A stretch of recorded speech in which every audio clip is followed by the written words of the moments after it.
Bismillahirrahmanirrahim. Assalamualaikum warahmatullahi wabarakatuh.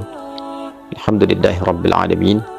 Wassalatu wassalamu ala rasulillahil karim wa ala alihi wa sahbihi ajma'in wa ba'd. Saudara-saudariku, semoga kita semua senantiasa diberikan kesehatan oleh Allah Subhanahu wa taala, kemudahan dalam beraktivitas dan keberkahan dalam menjalani seluruh kegiatan kita, sehingga dengan itu kita berpeluang mendapatkan bekal terbaik yang dapat kita bawa pulang kepada Allah Subhanahu wa taala demi meraih rahmat dan surganya insyaallah. Teman-teman, di antara perbuatan yang dinilai mengandung dosa yang amat besar di sisi Allah Subhanahu wa taala adalah dosa pada perbuatan menghilangkan satu nyawa. Dalam bahasa kini sering disebut dengan pembunuhan. Bahkan pembunuhan ini selain dikecam dalam Al-Quran, diberikan satu peringatan yang sangat tegas, juga digolongkan oleh Nabi SAW pada satu di antara 7 dosa besar yang membinasakan. As-sab'ul mubiqat, membinasakan boleh jadi dalam arti hadirkan satu hal yang tidak nyaman dalam kehidupan di dunia, membinasakan ketenangan, membinasakan kebahagiaan, membinasakan satu harapan, dan juga memberikan satu kondisi yang binasa saat kembali kepada Allah Subhanahu wa taala di akhirat kelak. Artinya, dosa ini memberikan satu pengaruh yang sangat buruk baik bagi kehidupan dunia pun dengan kehidupan akhirat. As-sab'ul mubiqat, satu di antara 7 itu ialah qatlun nafsil lati haramallahu illa bil haq, membunuh satu jiwa, menghilangkan nyawa dengan cara yang tidak dibenarkan oleh hukum, oleh ketentuan yang berlaku. Di dalam surah ke-17, surah Al-Isra, di ayat ke-33, dengan tegas Allah Subhanahu wa taala memberikan satu larangan yang sangat keras tentang dosa ataupun perbuatan yang dimaksud, pembunuhan, menghilangkan nyawa seseorang. Wala taqtulun nafsal lati haramallahu illa bil haq, dan janganlah kalian sekali-kali menghilangkan nyawa seseorang, membunuh seseorang, kecuali pada sesuatu yang dibenarkan oleh ketentuan yang berlaku, oleh hukum yang berlaku, dengan alasan yang dibenarkan. Bahkan dalam satu kasus di Quran surah ke-4 An-Nisa di ayat 93, jika korbannya adalah korban dari satu pembunuhan berencana, bahkan dia adalah sosok yang beriman, seorang muslim, seorang beriman pada Allah Subhanahu wa taala, maka terdapat 5 ancaman bagi pelaku pembunuhan berencana yang korbannya adalah seorang muslim atau bahkan orang beriman pada Allah Subhanahu wa taala. Allah menyampaikan, wa may yaqtul mu'minan muta'ammida, dan siapapun yang melakukan pembunuhan dengan sengaja, pembunuhan terencana, dan korbannya adalah satu orang beriman, sosok muslim yang yakin dengan ketuhanan Allah Subhanahu wa taala, maka apa yang dia potensi dapatkan?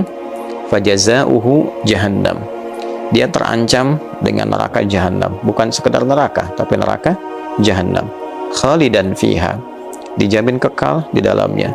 Wa ghadiballahu alaihi, dia mendapatkan murka Allah Subhanahu wa taala. Wa la'anahu, dan ia dilaknat oleh Allah Subhanahu wa taala. Kemudian yang kelima, wa a'adda lahu 'adzaban 'azima, dan dijanjikan oleh Allah siksa yang sangat berlipat. Ayat ini tentu turun untuk memberikan kesan pencegahan yang kuat pada satu hal yang sangat membinasakan. Membunuh seseorang dalam kehidupan di dunia ini tentu memutus harapan ia untuk mengumpulkan banyak nilai-nilai kebaikan, memberikan kontribusi yang positif dalam nilai kehidupan berkemanusiaan. Membunuh cita-cita dia, membunuh, menghentikan semua proses kebaikan yang mungkin sedang ia tenun, dan tentunya juga membunuh, menghentikan berbagai macam ragam kegiatan positif, amal soleh yang mungkin sedang ia siapkan. Untuk itu, kemurkaan Allah lahir dengan menghadirkan 5 ini, sekaligus memberikan sebuah pengingat, jangan sampai terjadi hal yang demikian. Sudah menjadi fitrah dalam kehidupan kita bahwa setiap perbuatan yang buruk itu, yang kadarnya bisa menghancurkan, memutus berbagai harapan, atau extraordinary crime, tentu ancamannya pun sedemikian tinggi. Pembunuhan, narkotika, dan kegiatan-kegiatan sejenis mendapatkan ancaman yang tidak ringan di dalam pasal-pasal hukum positif. Undang-undang, kitab undang-undang hukum pidana, bahkan terancam juga dengan pidana mati. Oleh karena itu, wajar jika hukum dunia saja sedemikian ketat, maka hukum akhirat pun sedemikian dahsyat. Apa hikmahnya? Hikmahnya adalah sadd dzari'ah dalam ilmu ushul fiqih, untuk mencegah seseorang bertindak di luar batas kewajaran sehingga terperosok pada resiko yang demikian besar. Nah, untuk itulah kemudian hukum ketat dihadirkan supaya tidak dilakukan. Artinya kalau ada orang yang sengaja melakukan dan telah mengetahui ancamannya, telah mengetahui potensi hukumannya, maka orang ini memang sedang berada dalam kondisi di luar batas kemanusiaan. Untuk itulah bagi kita yang berkehidupan, hadirnya ayat-ayat ini, hadis ini, sekaligus juga bahkan pasal dalam undang-undang yang kita dapati di negara kita, Negara Kesatuan Republik Indonesia, dalam hukum positif, kitab undang-undang hukum pidana, memberikan sebuah langkah pencegahan kepada kita, memberikan satu gambaran perisai kepada kita agar tidak terjebak pada perbuatan-perbuatan yang bukan sekedar merusak, tapi dapat menghancurkan masa kini dan masa depan. Yang kedua, bila pun ada orang yang telah masuk pada lingkup itu, maka tetap ada jalan untuk kembali. Sepanjang ia berkehidupan, Allah masih memberi kesempatan kepada siapapun agar ia mau bertobat, mau kembali untuk mendapatkan perubahan-perubahan, pencerahan-pencerahan yang mengarahkan ia pada jalan hidup yang lebih baik.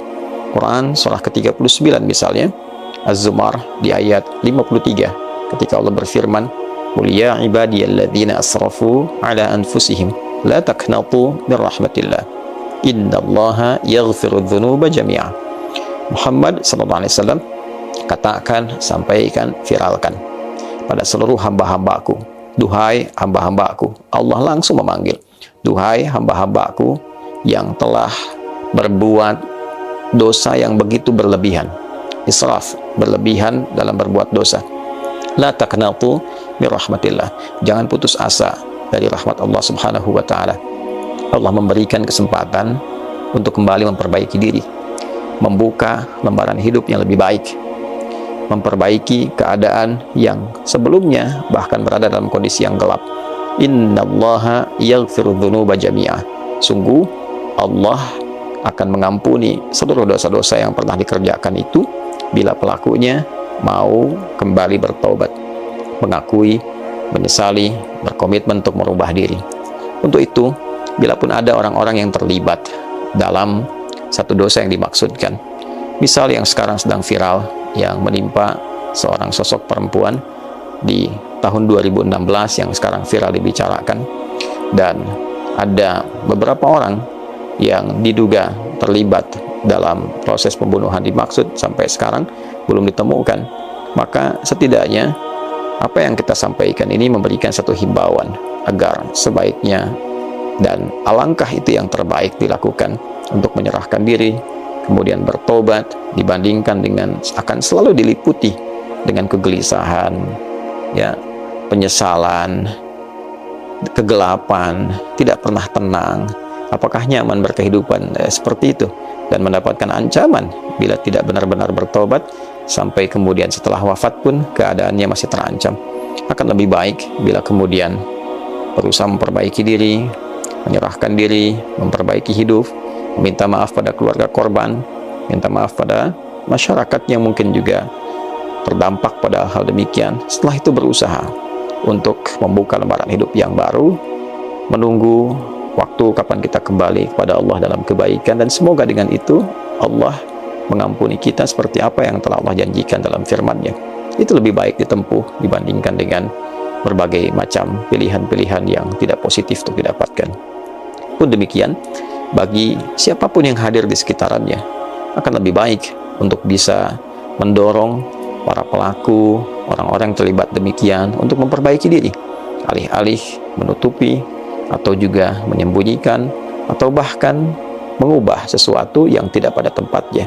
Tentu ini akan menimbulkan dampak baru, dosa yang baru, dan yang paling beresiko adalah menimbulkan satu potensi yang tidak baik untuk semuanya saat kembali kepada Allah Subhanahu wa Ta'ala. Karena siapapun yang berperan memfasilitasi pada satu keburukan, ia tidak akan lepas dari konsekuensi dengan orang yang melakukan itu semua karena peran-peran yang telah ia lakukan. Untuk itu, saudara-saudariku, jauhi berbagai tindakan-tindakan merusak, menghancurkan. Jangan sampai terjadi, apalagi seorang muslim yang menghilangkan nyawa orang lain. Dan bila pun ada yang terjadi hal yang demikian, segera bertobat, segera perbaiki, segera kembali pada jalan yang benar. Dan semoga Allah melindungi kita, melindungi bangsa kita, melindungi negara kita, merukunkan, memberikan kedamaian, dan meridhai kita semua sebelum kita berpulang kepadanya. Semoga bermanfaat. Hadi hidayat. Assalamualaikum warahmatullahi wabarakatuh.